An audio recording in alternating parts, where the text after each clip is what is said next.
Hey, what's up, everybody? It's your boy, Pastor Jay, and welcome to another edition of Kingdom Conversations. I pray that you had a tremendous weekend. And listen, I am like so on cloud nine. I graduated Saturday with my bachelor's. To God be the glory. I'm so excited, man. I am so thankful. I got to give a big shout out to Dominion Theological Seminary, who has shown me so much love in the past 4 years. Last year, well, my first graduation, I was the salutatorian, and this year I was the valedictorian. So they have just shown me so much love, and this is not an honorary bachelor's degree. This is earned. So I bust my behind, y'all. I locked in this office for the past 2 years, and but actually the last 4 years, and just went after my dream of getting my degrees in seminary.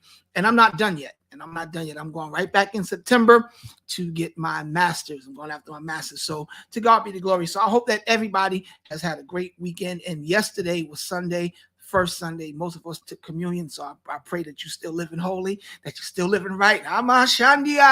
Glory to God. And that you are an individual that understands the day and time that we're living in, that is so important, that we spend time with people that love us, people that push us to be better, bigger and better, and most of all, that we're spending time with God. So listen, today I have one of my favorite male singers on the planet. This is my brother, and yes, we've been trying to get him here for a minute, y'all, but you know, he's just that dude. He's just that dude. I'm not going to tell you who he is right now. We're going to go to the quick commercial break. We're going to come back, and then I'm going to introduce my guest, and me and him are going to have a great conversation. I want you, don't move. Stay right where you're at. I'll be right back, y'all. Everybody, what's up? This is your boy, Jason Hendrickson, and I'm here to let you know that my brand new single, Another Chance, is out, y'all. It's here. But this is a Bandcamp exclusive. You got to log on to jasonlhendrickson.bandcamp.com. Grab it, download it. I promise you it's going to bless you. Another Chance. Let's go.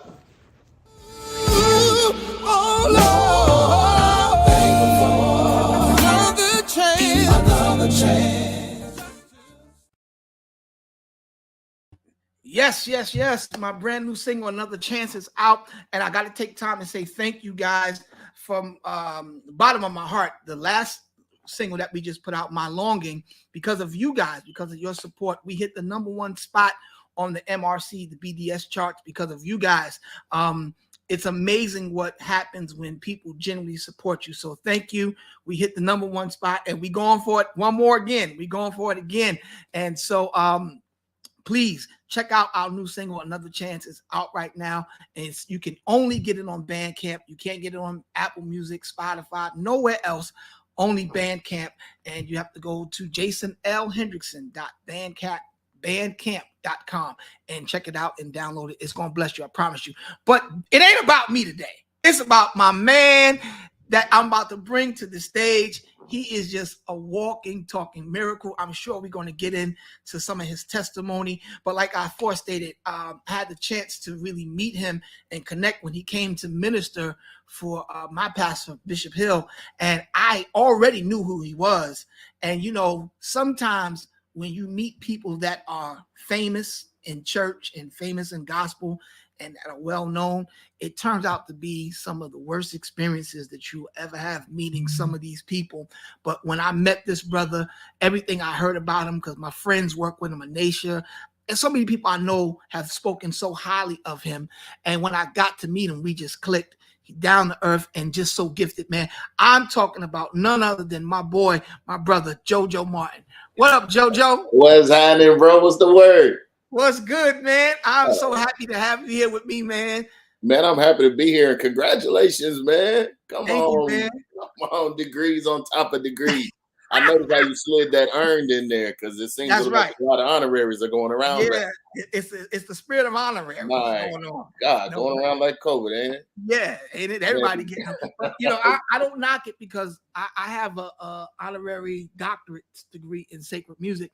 And the crazy thing is, it's really not celebrated in our circle, but in our counterparts, they take that stuff serious. And that's because honorary doctorate is given because of experience in life in a certain field.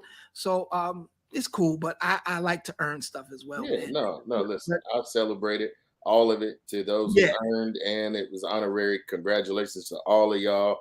I don't have name one of them, but I pray. I pray. We got to change that. Dominion, y'all hear this?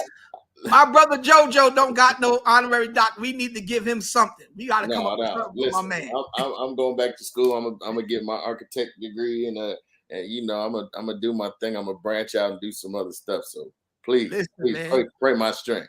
Yes, sir. But listen, I want you to introduce yourself to our audience here at Kingdom Conversations, Joe.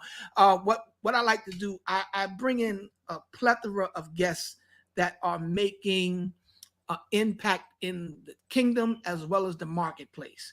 So you'll probably find a principal on one week, gospel artists such as yourself on. So introduce and tell everybody who JoJo Martin is from your mouth to our ears. Sure. My name is JoJo Martin. My family, some of them call me Josiah. That is my government name. But I'm just a Kojic Church kid from Monterey, California. My father pastors till this day. My mother passed away, but she was pastoring before then. My grandparents have come from a line of preachers and singers. And so I'm just a church kid that decided that I wanted to pursue my dreams and run after that with everything I had. And, I'm the fifth boy of 5 boys and 1 girl. I live in Atlanta. I've been working in this music industry for a long time. I think I recorded my first song in elementary school, somewhere around there with my church choir, and then went on to do some stuff with Joe Pace and also James Moore when he was living, and just so many great opportunities between now and then. And so that's just me. I'm super, super simple. I'm a dad. I got 2 boys, 1 girl. Never been married, but we give God the glory. Come on. There's still has time. Come on. It's still early in the game. That's right. And so I'm just an average person that's living by the grace of God, and grateful to be alive. Been through some challenges, but God has won every single fight in my life. So I'm grateful, man. I'm still here. Wow. Listen, man, I remember the first time I found out who you were. It was in the midst of you battling and fighting for your life. Yeah. You were fighting for your life, and you were at a concert with Uncle Kirk. We all call him Uncle Kirk Franklin. And he got off the stage, and you went, I think you sat on the stage and was singing. And I was like, yo, who is this dude? Like the anointing that just permeated through the screen. It just gave me goosebumps. I was like, I don't know who this dude is, but he got some oil on him. And then when I found out your story, I found out that oil cost you something. Oh, yeah. And I want you to just share a little bit of your testimony. So when people tap into your music that may not have ever heard it, they understand what they're feeling, because that oil that you have, Joe, it didn't come lightly. You paid a heavy price for it, bro. So just speak to us about your testimony, man. My testimony is it was a journey. I have a genetic kidney disease called FSGS. It's this long name, but look it up. It's genetic. And my oldest brother, he had it. And the night before I could fly home to California, the doctors, because it was genetic, they felt like there was enough siblings in between us for it to possibly have, for me to be the best match for the person that wouldn't have it. Mm. The night before I could fly home to California, he died. He had a seizure. Never had a seizure in his life. Just randomly had a seizure and died. And so, we were so wrapped up in that, I never got any of the testing done. Mm. And so years later, we find out I'm getting sick. Just things just aren't seeming right in the hospital for a month.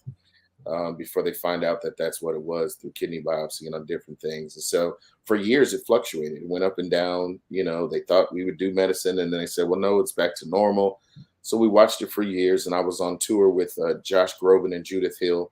And we were on like the last 2 or 3 cities. We were in Florida, and I was just feeling bad. So I went to urgent care, and they said, oh, well, your blood pressure is 220 over like 200, something stroke-ish.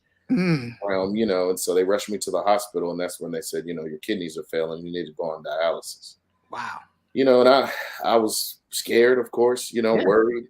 And I was like, no, I don't have any family here. I don't know you people. You're not my doctors. Right. I haven't gotten the chance to, especially in our community, they'll throw you on medicine or anything without you having the time to educate yourself. Absolutely. They don't do well at educating us in our community. Absolutely. So I was like, no, you're kind of in a rush. You're not allowing me to figure out why you want to do this. I haven't seen enough. And so I wouldn't go on dialysis. And so he kept me for like 10 days because I wouldn't go on dialysis. He wouldn't release me to go home to see my own doctor. So finally he comes and he says, well, if you get a doctor, and I talked to the doctor, I'll release you and let you go home. Did all of that, just randomly went through, found me a nephrologist who's, now I ain't gonna lie, name sounded black. I was like, I'm playing.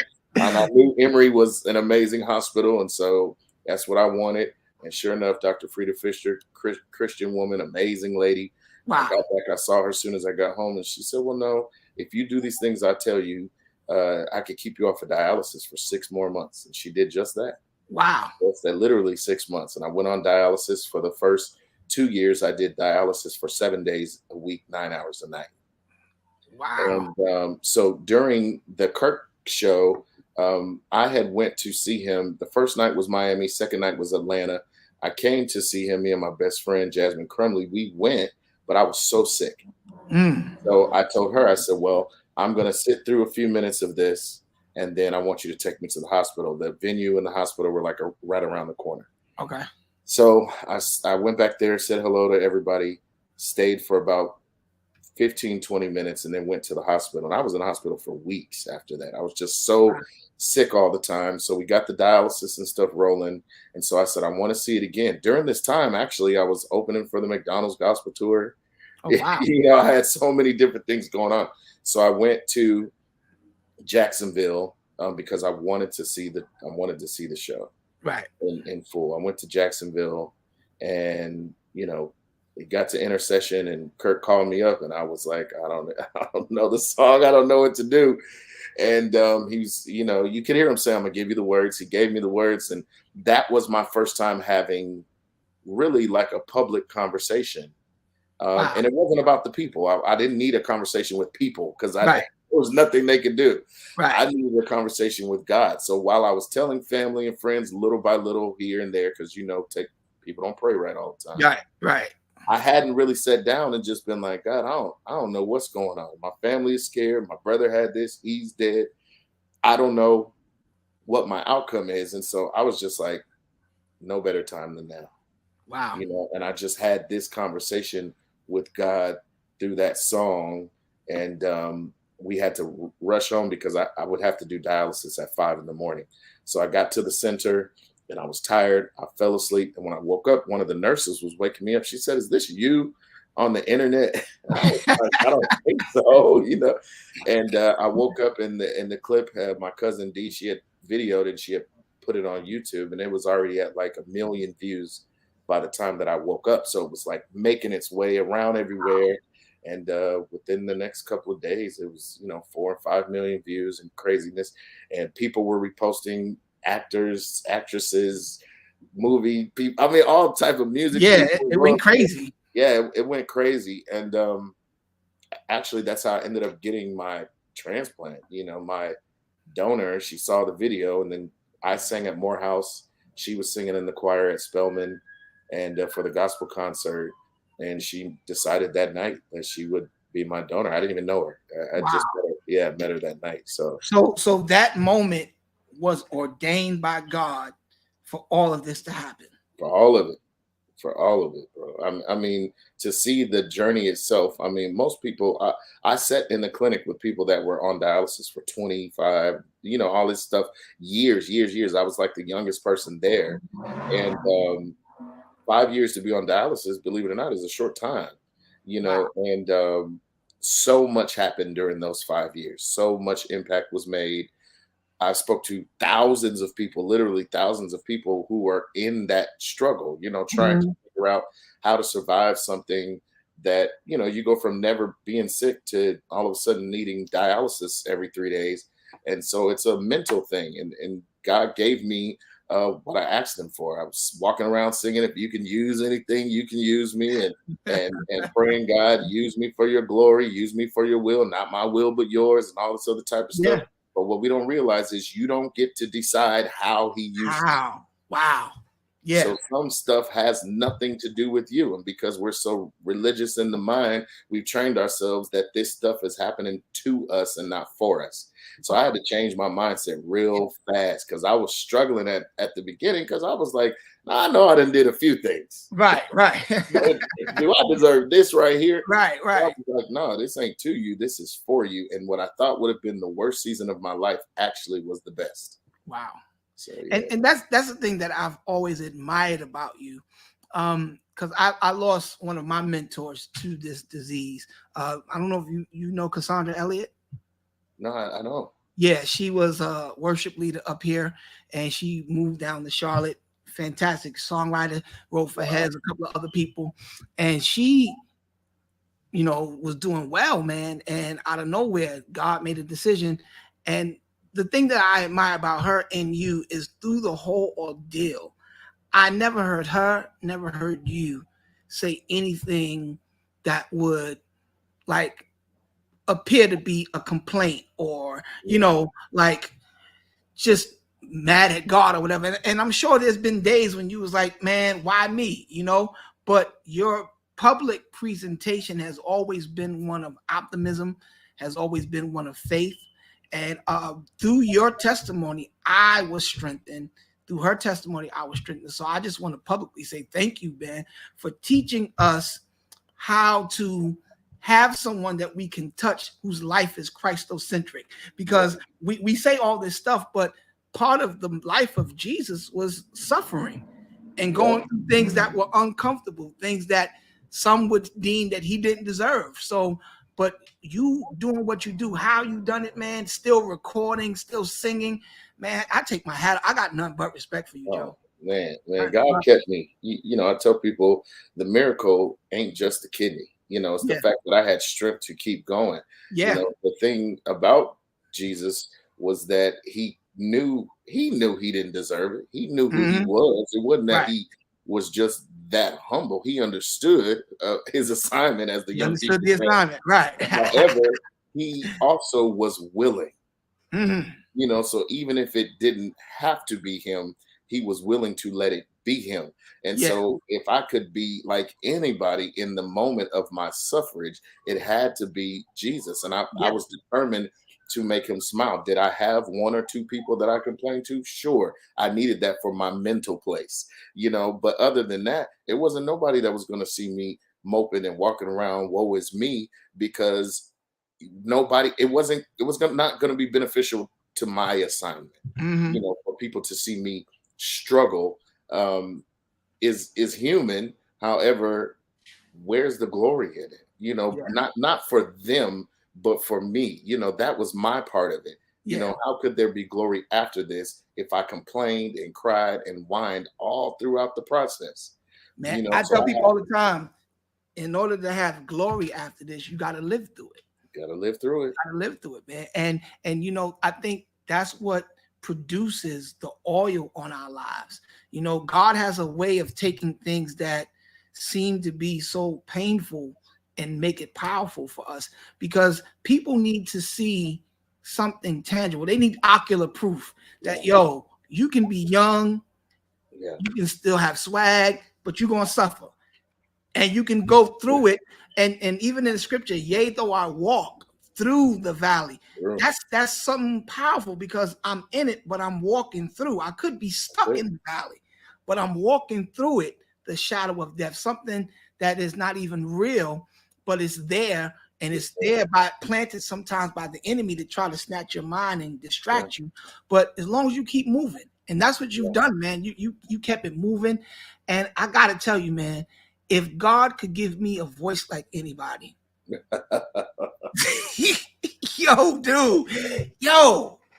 it's not fair, man. I just be like, man, this guy JoJo's voice is just, you are cold, dude, and you know it. That's kind of you to say. Thank you. Listen, I know you gotta be all humble and stuff, but let me brag on my brother, y'all. If y'all don't have none of JoJo's music, I'm telling you, hands down, he's in my top 5 male vocalists in gospel of all time. That's with the Marvin Winans, Fred Hammond, JoJo Martin. He's up in there. Isaac and all them guys, all my brothers. They all my brothers. But JoJo is definitely one of my favorite, man. And I'm just excited to see what's happening. You got some new music out now. Let's talk about the new single that's out. Yeah, man. So shout out to my label, Morton Records. PJ Morton started this label, and I'm glad to be one of the first to be a part. And of course, we're doing a joint thing with Ty Scott. So wonderful people at Ty Scott. It's been great. But we have 3 singles out. Run On, Even If It Takes Forever, which I did with Kiara Sheard. Amazing. And now the latest single, which is Never Left Me Alone, written and produced by PJ. And it's been taken over, man. It's been crazy. And I know people are like, I hear people ask me, what are the numbers? I'm like, I don't know. I don't.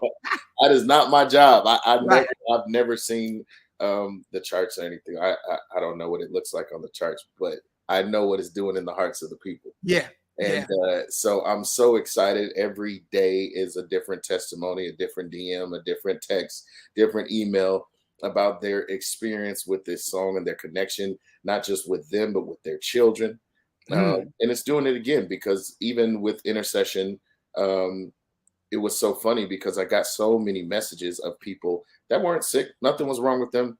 They were just over God and over church. Wow. And so they're watching this video, and I'm reading these messages of how, I stopped praying and I stopped going to church, but I don't know why. I'm praying for you. I'm praying for you. And I'm like, we didn't know there was no pandemic. There was no nothing. You didn't know that you were going to need prayer. And so you needed to start a little early. Yeah. And I'm not saying I'm the reason that people are praying. I think I'm a reason, along with so many other people. Yeah. But I'll never forget, I walked into New Life one New Year's Eve, and John Hanna, I got to meet him, and he said, man, I finally get to meet the guy who's got the whole world praying for him. And it just made me, I don't take nobody for granted, because the world is such a dirty and filthy place, you know what I'm saying? Yeah. So to know that people were praying for my success. So anyways, during this time, when I first found out about the kidney stuff, PJ and I were working on a record. I was in LA for a month working with him on this record. And then, we got to a place where we felt like, okay, we're done. Let's get ready to do it. Then I had to go on dialysis.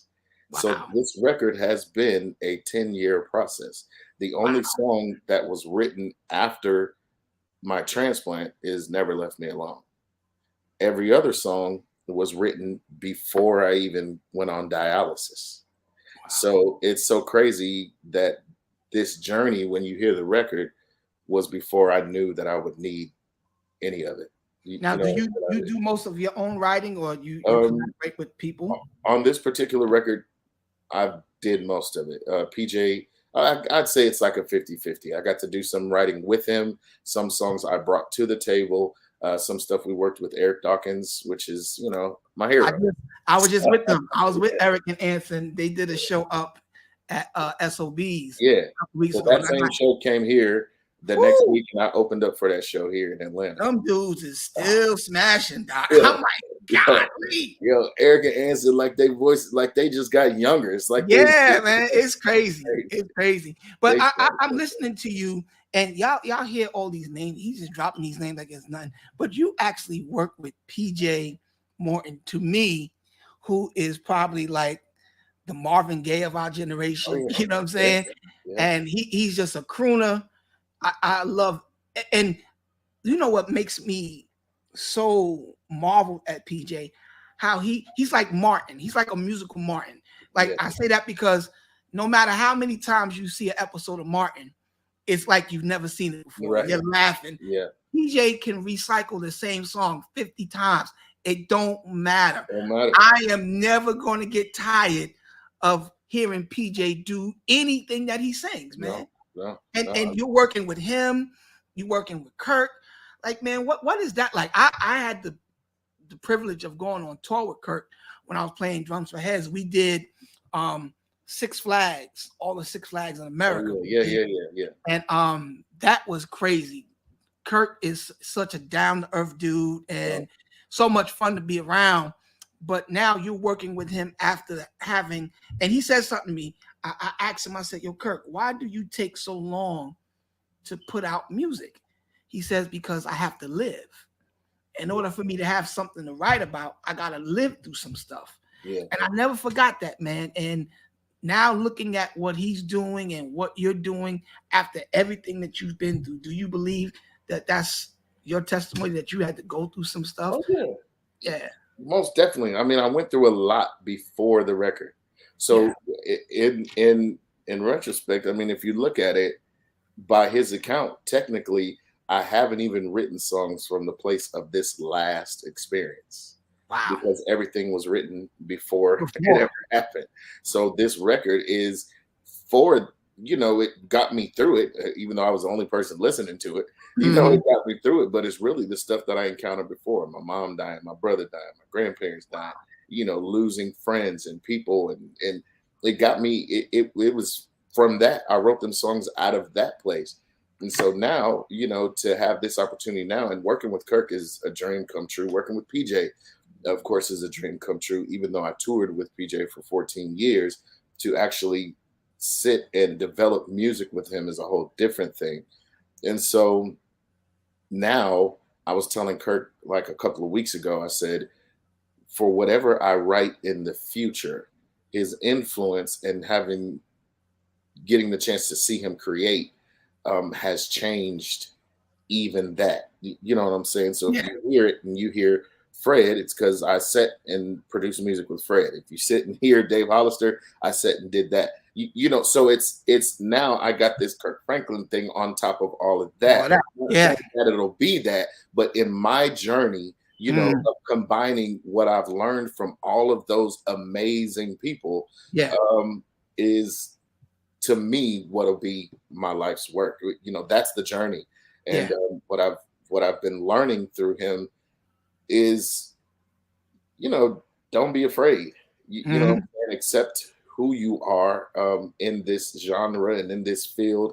Love it, push forward with it, and write what God gives you. You know, and it's not so much about trying to become what everybody is becoming. And I know this conversation is being had with Jason Nelson and so many other people that you see on social media, you know, trying to differentiate where CCM fits in the Black church and where gospel music and all of this stuff.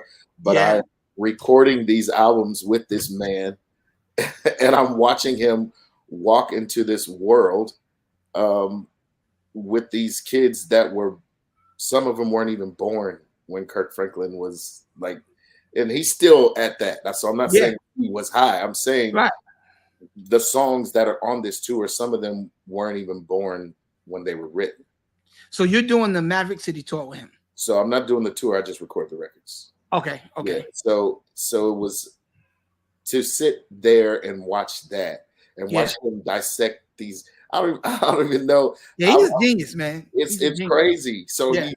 he's put himself into this world while this argument is happening around him that I don't even know if he's really, you know what I'm saying? He can't be invested right now. I'm sure he is. I'm not speaking for him. Right. I'm just saying, this is happening while he's making changes in this world Yeah. that we're conversing about, and I think it's beautiful. I think it's beautiful to watch.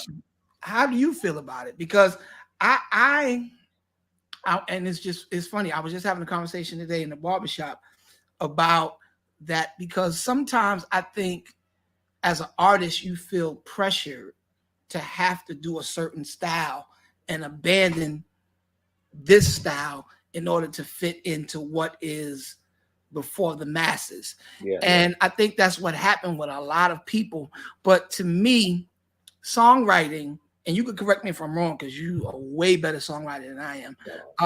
But the assignment for songwriters, to me, especially those of us that write kingdom music, is I believe that God gives us access to eavesdrop to what's already being sung in heaven and gives us the responsibility to transcribe it back here on earth. Right. And I think that kingdom music is kingdom music. If you have the ability to touch diverse groups, that will be your story. If you don't, if you can only write one style, I don't think we should be having this back and forth like, oh, I don't like CCM. I think it's all kingdom music. My take on it, I have the same thing with the black church, white church. Yeah. There's not going to be a black heaven, white heaven. There's going to be one heaven.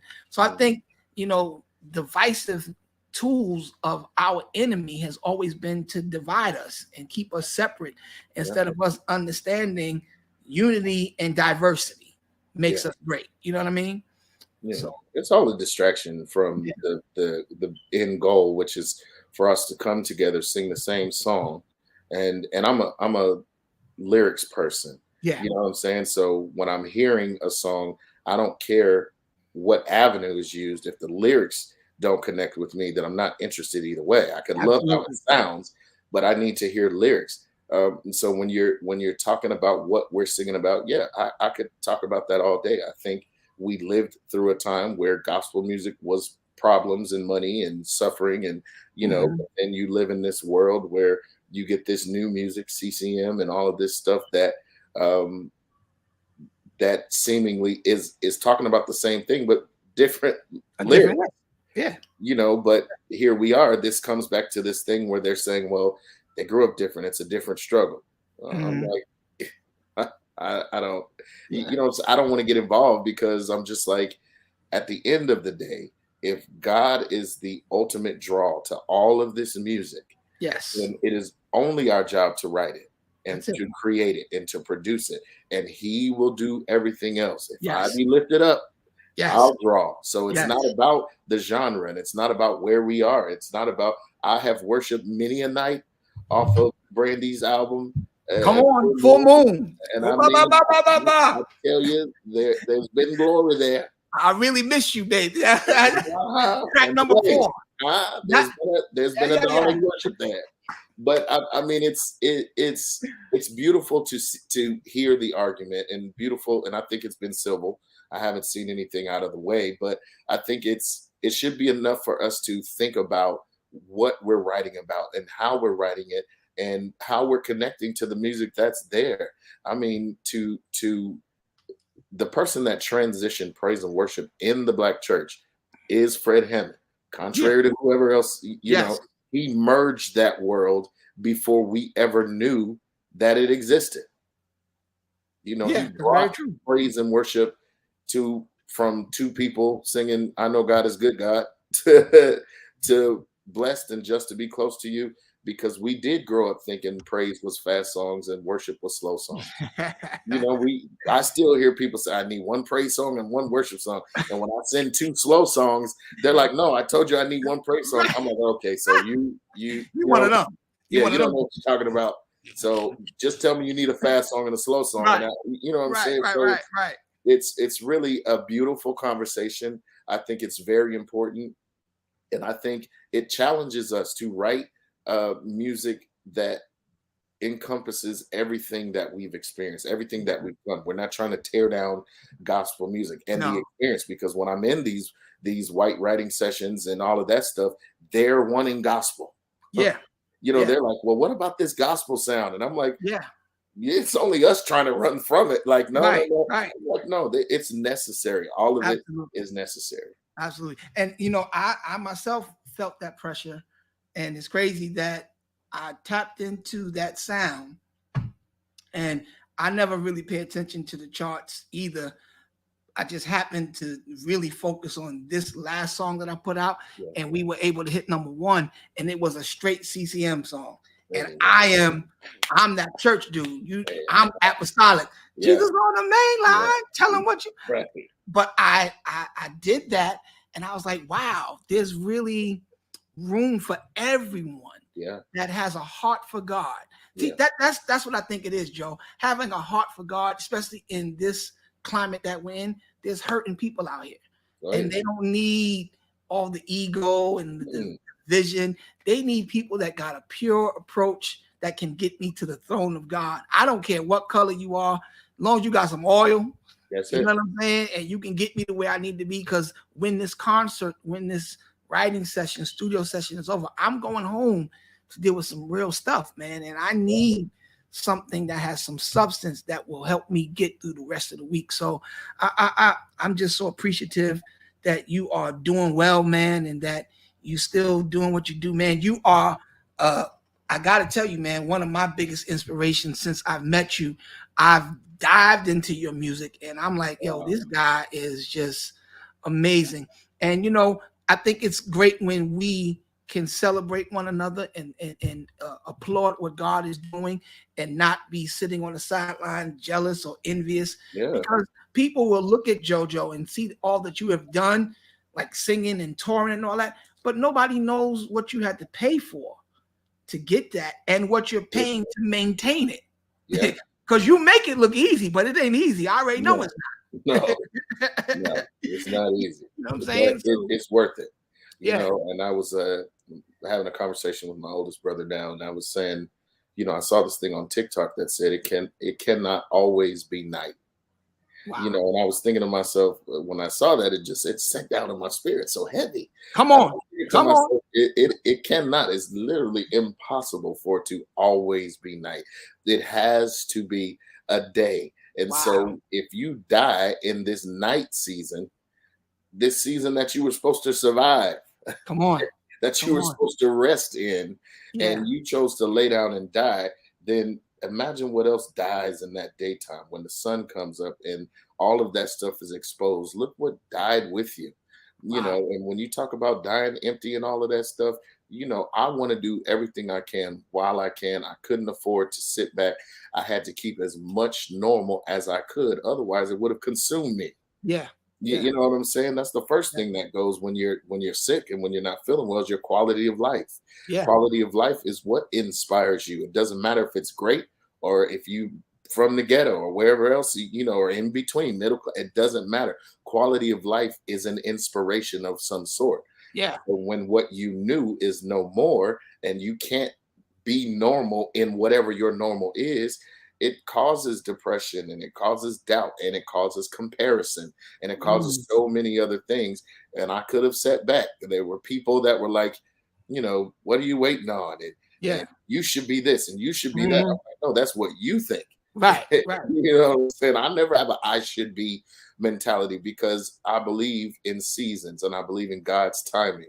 And if I believe in God's timing, then I realize that He could step out of anything and to create my time again or better. You know what I'm saying? And the thing that carried me the most through my season and through many seasons still happening is my best friend and big brother Brian Nelson preached a message: God's going to make it up to you. Woo. And Doc, he ain't right. He ain't right, Doc. Nelson, you hear what I'm telling you? You are not. He comes up here and it's not right with him and that organist. Jesus Christ. Right. Crazy. It's not right.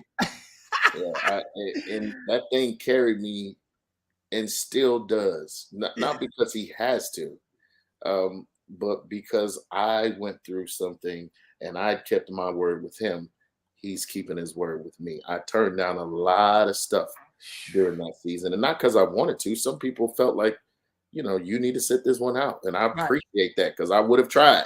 Yeah. Yeah. Just to try to, because you do have a fear of not being relevant anymore and not Yeah. being included and missing out. Those fears are there, but that's the enemy. That's another distraction. But you just said a word that I have been sharing this with people all over the country, Joe. That I think that when we that are part of the kingdom get this principle and this philosophy in our head, that won't be a struggle anymore. Because Jesus said we're the salt of the earth. Yeah. So anything that salt touches, salt overpowers.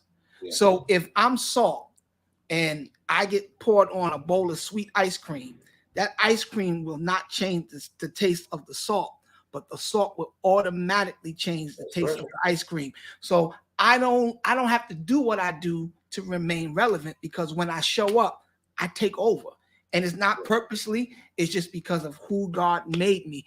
And when we understand that we're salt, salt always remains relevant because it's a preserver.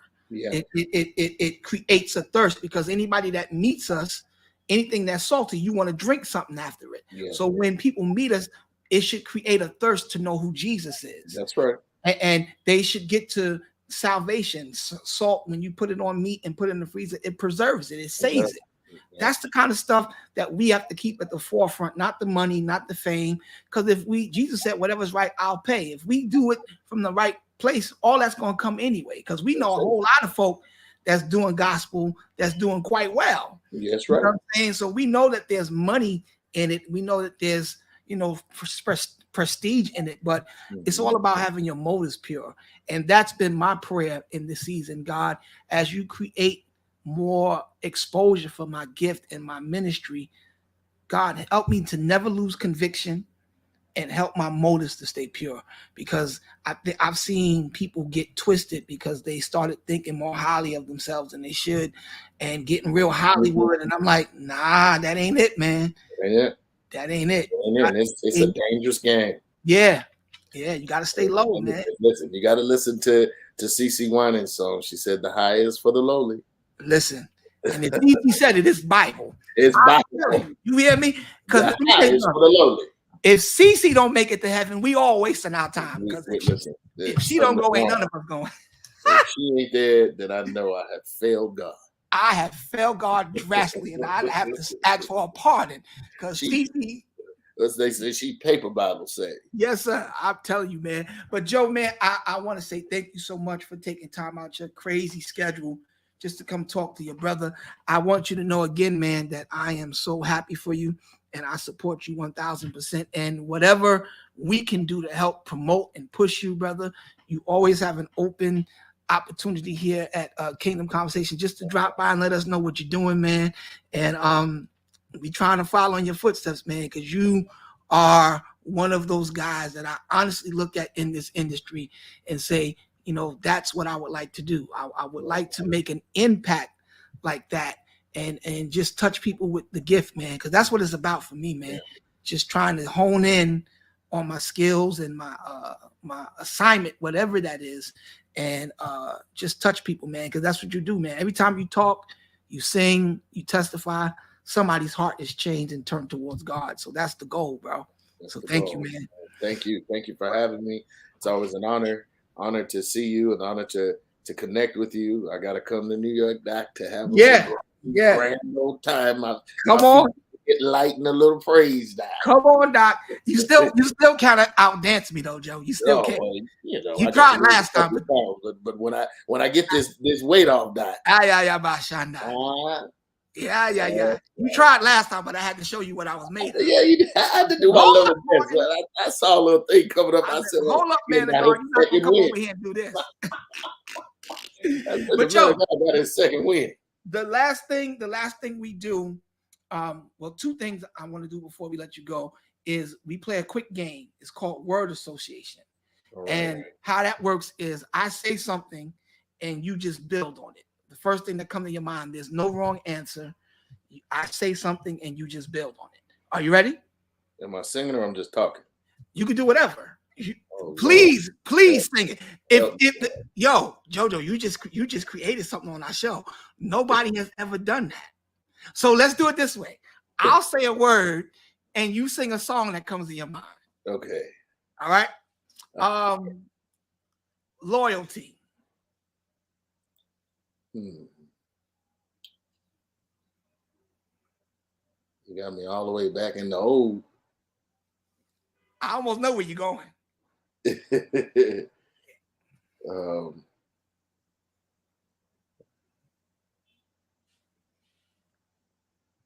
don't know.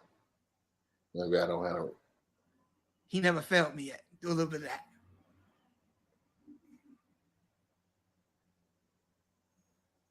Nah, which he never failed me yet. He never failed me yet. He never failed me yet. Jesus Christ never failed me yet. You got to teach me that, man of God. You don't know that? Oh, no, I need that. Listen, let me get everywhere I go. I want the world to know Jesus Christ never failed me yet. Please send me that. I'm gonna sing that at church on Sunday. What, JoJo? You don't know that song? Promise to God, Doc. Wow. You gotta remember, I'm from California.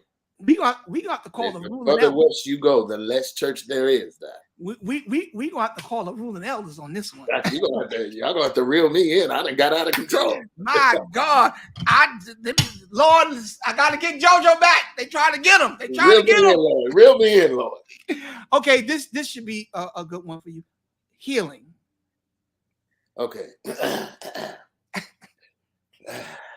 There's healing for your song, healing for your pain, healing for your spirit.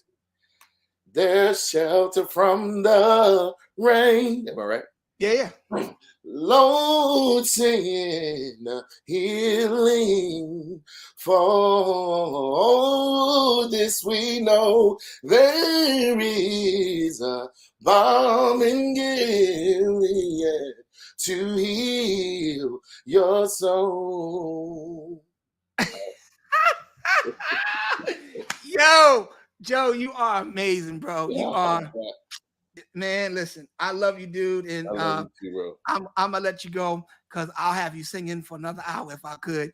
But yo, I gotta make up for that other song. I feel bad. No, man, that's an old song that I used to hear. You know, I come out of the Church of God in Christ independent. You know, there was Church of God in Christ. Then there was a big split. That's right.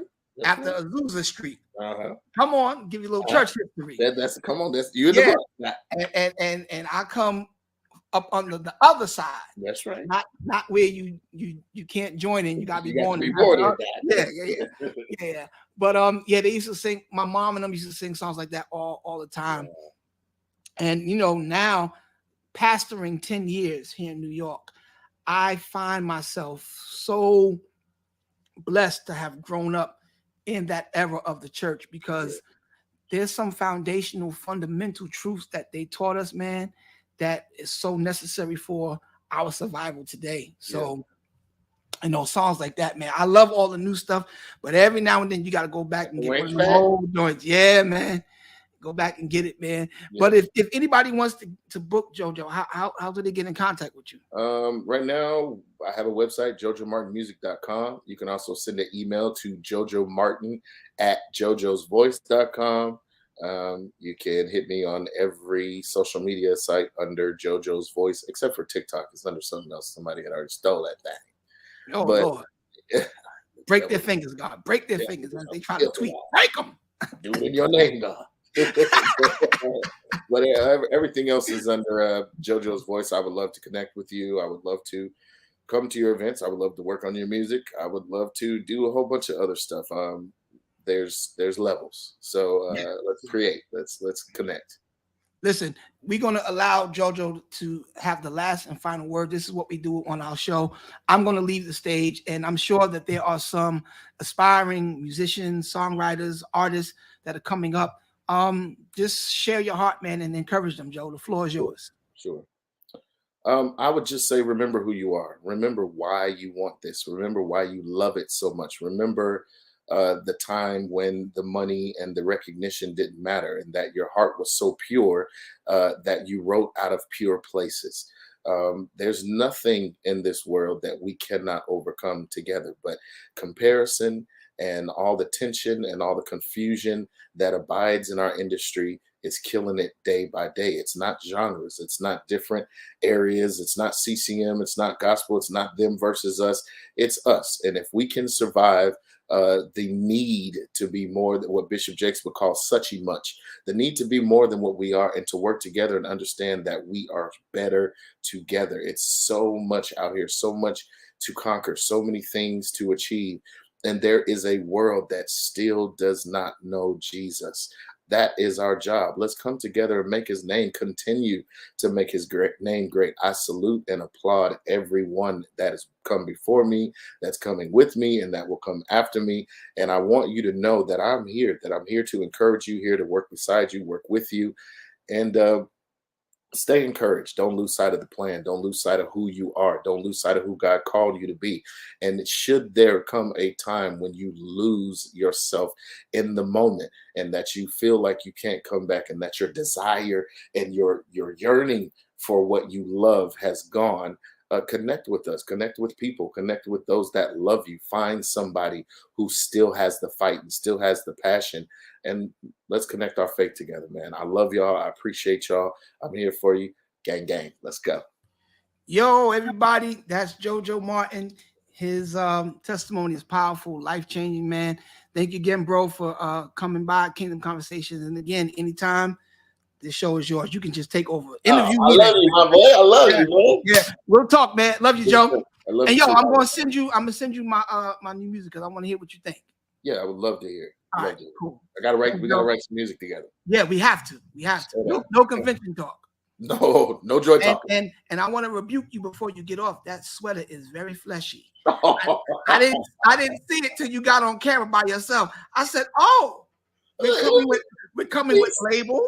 Oh, these small threads. I'm wearing this all day. I could have put I got a little piece or two, you know.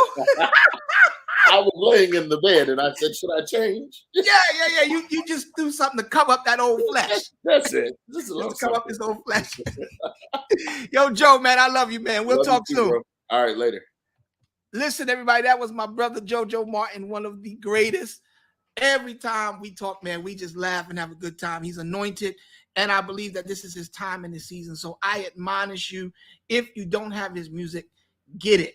I'm telling you, he's going to bless you. He is one of the most anointed voices of our generation. Get it, support. Anytime you see JoJo Martin, click on it, follow him, link up with him. He's doing amazing things in the kingdom. Listen, guys, thank you for tuning in to another episode of Kingdom Conversation. Remember, go grab my new single. Another Chance is out right now. It's blessing people all over the world. We're excited and we're humbled by what God is doing. I'm about to send it to JoJo. And if JoJo tell me it's no good, I'm pulling it off the internet. I'm pulling it off I'm not sending it nowhere else. I got to get the cosign from the big bro. All right, y'all. Remember, no one can stop you from being who you've been called and created to be, but you. Don't miss this show next week. We have some more exciting guests. This is season 2, y'all. Season 2, Kingdom Conversation. We doing it. Glory be to God. I love y'all. We'll talk soon.